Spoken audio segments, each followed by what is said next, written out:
La phase de travaux préparatoires à la piste longue se poursuit.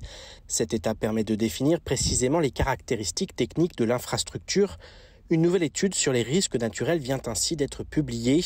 Elle révèle que la future piste devra être rehaussée pour résister aux différents aléas climatiques. Sur le niveau d'eau, l'évolution du niveau d'eau jusqu'en 2125, c'est effectivement 78 cm d'enfoncement de l'île. On a déjà des 19, mais il y en aura encore, donc ça va faire 78 cm. Et à ça, il faut rajouter 1,50 m qui est simplement lié au changement climatique.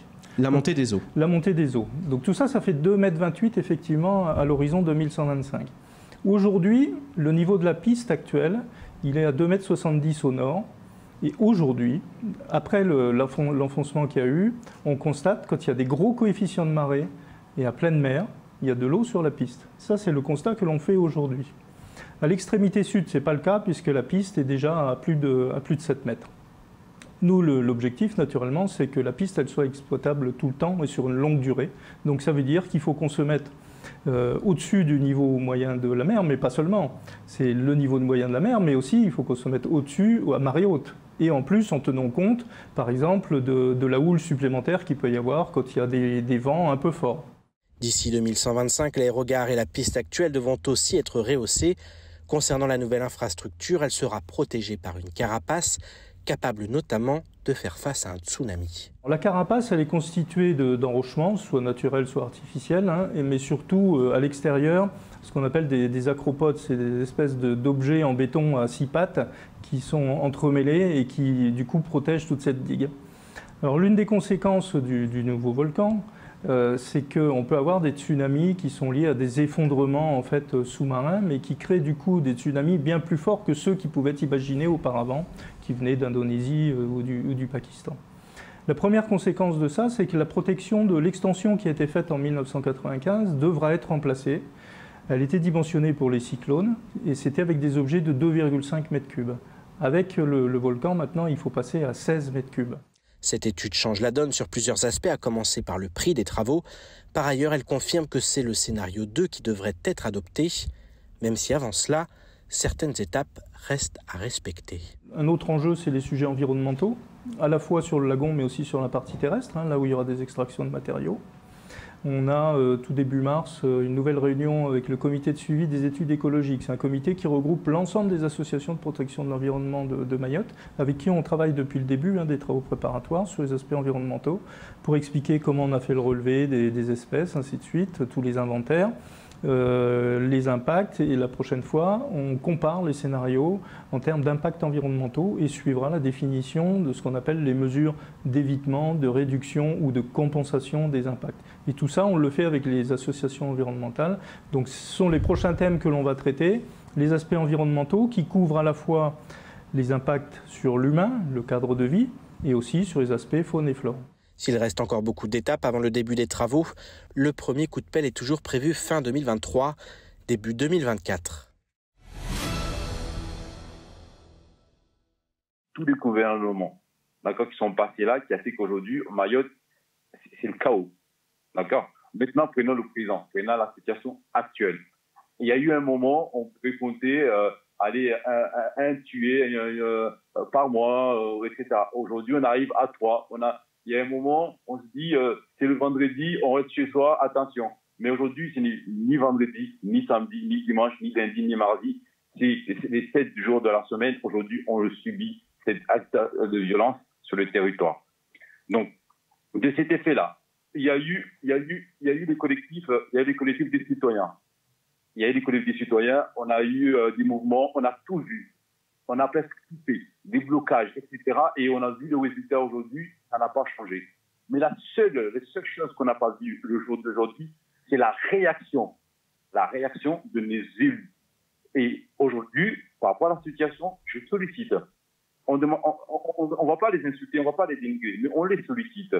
Dans l'immédiat, s'il faut qu'ils fassent un collectif des élus afin de regrouper l'ensemble des élus de ce territoire et d'agir dans l'immédiat et dans l'urgence pour la population afin d'éviter que la situation s'aggrave et qu'il y ait du sang qui coule encore sur notre territoire. En tout cas, je l'espère vraiment.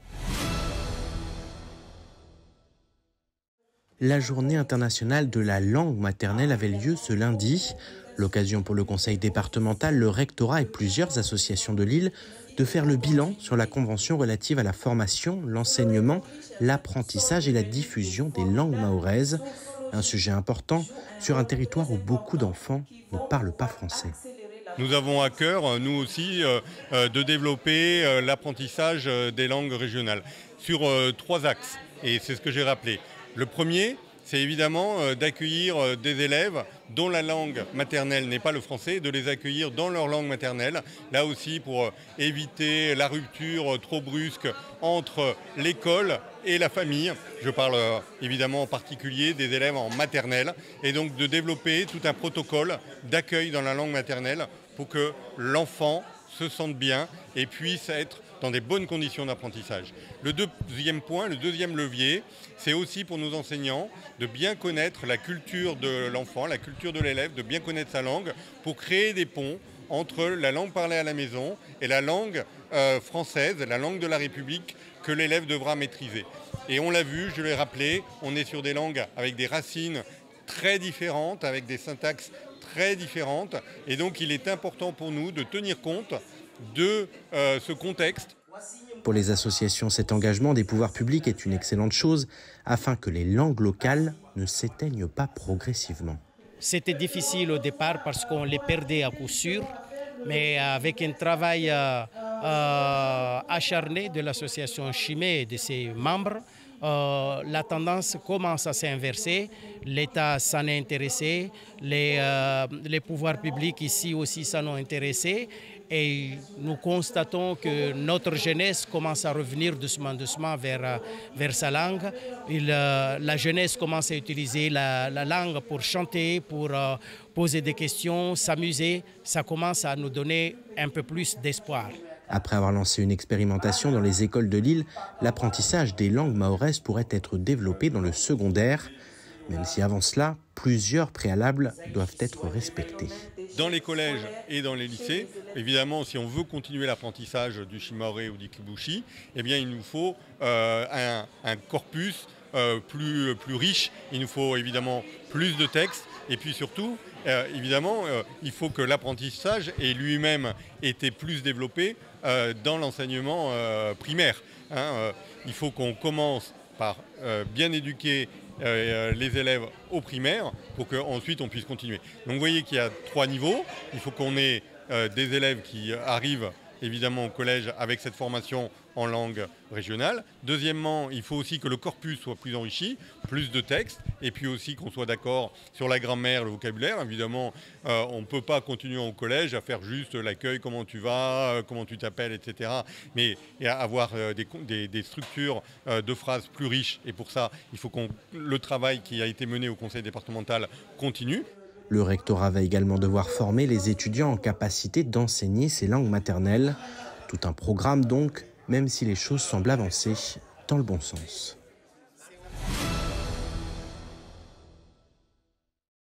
Après Anna, Batsirai et Dumako, c'est au tour du cyclone Emnati de menacer les terres habitées.